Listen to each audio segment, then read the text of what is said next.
It's not a biopic then. How would you describe it?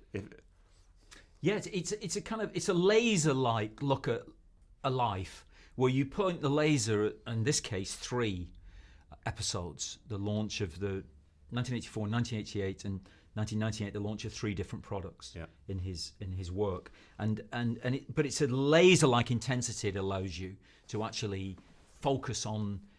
And you pick up through the entertainment, through the exhilaration of the language and the relationships, you pick up the same information you need to pick up about a character, which is that what is this man who has forged the future, who has invented the future, what does that cost?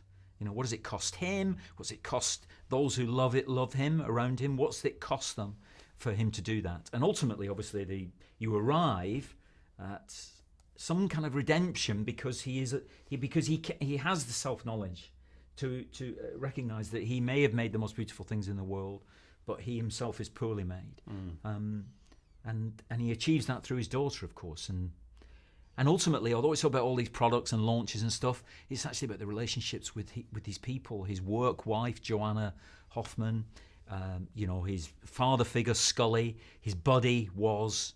And obviously, ultimately, his daughter, Lisa. Danny, I'm assuming you never met him while he was alive.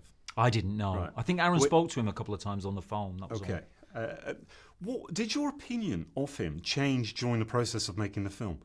Because watching it, I found myself, at times changing what I thought of him. Yes, well, I hope you do. Yes. Because I think what Michael's performance does is that he sets off he lays these depth charges, what I call depth charges, in the part 1 and part 2.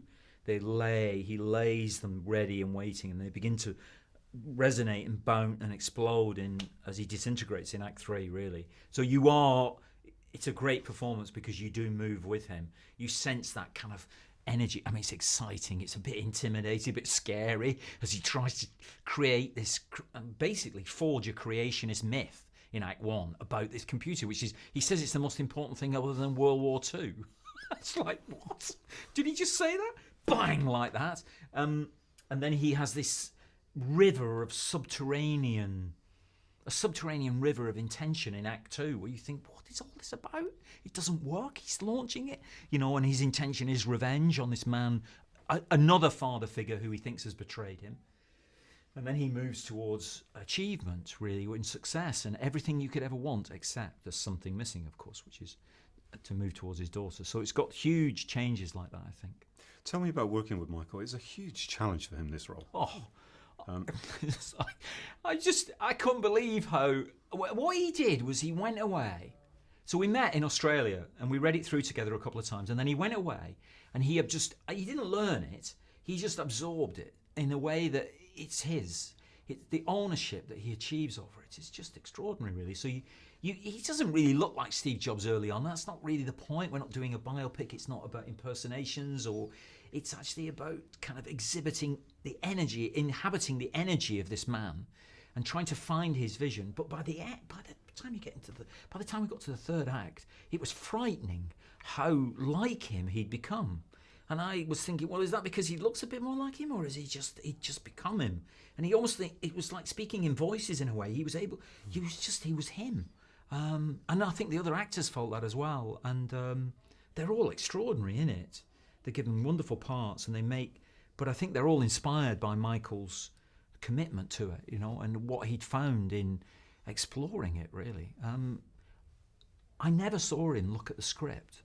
We're filming, and we rehearsed separately, that was different, but I never saw him actually have a look at the script on set. And he was never wrong, he never got his lines wrong or anything like that. It's almost like he'd become this voice, really, which is Jobs, really. And I always said, when I first described it to it, I said it's the sound of his mind. That's actually what the film is. It's the sound of this man's mind. What is going on in that mind, really, that's kind of creating our modern world, and how we communicate with each other, how we make sounds to each other, how we connect. I love the backstage vibe. These techie rock stars are just about to go on, aren't they? Yeah. To this huge acclaim. How do you think history will look at them, though, in 50 years? What will it judge them then?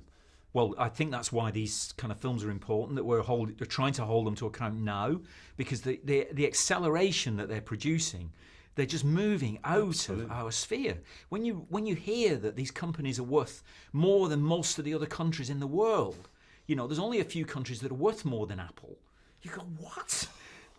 They're just accelerating out of control, and we have to harness them. We have to pull them back and go, no, they're part of us. They represent us. Things we believe in, things we aspire to, visions we want to share in, but they're us as well. They're run by people who have terrible faults as well as wonderful attributes, really. And, our freedoms are being negotiated in that crucible of their faults and their achievements, and what are we going to do with it? So you've got to make films like this. And I think in 50 years' time, I think they'll still be talking about him. Because he'll clearly be he's put the world in our pocket. I mean, that's basically what he did. Yeah. What you do with that is up to us. And you've got to be constantly vigilant that we're not making huge mistakes in how we use that power, I think. Can you remember your first computer, Danny? Yes, it was an Apple II, actually. It was an Apple II? It was an Apple II, yeah.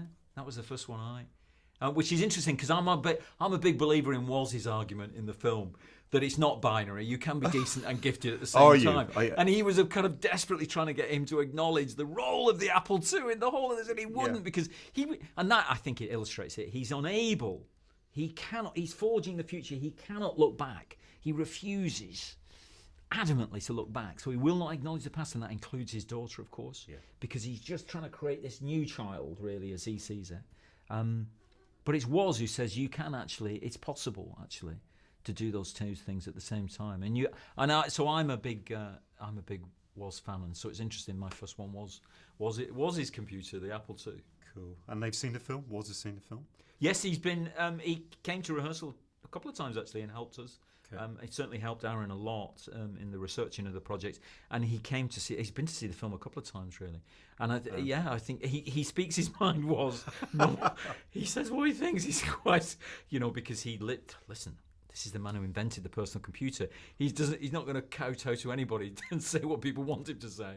But he was very pleased with it, I think, and I think he should be, because I think Seth's performance of him is beautiful. Actually, there's a decency in the man that Seth gets just spot on. I think really nicely. Yeah.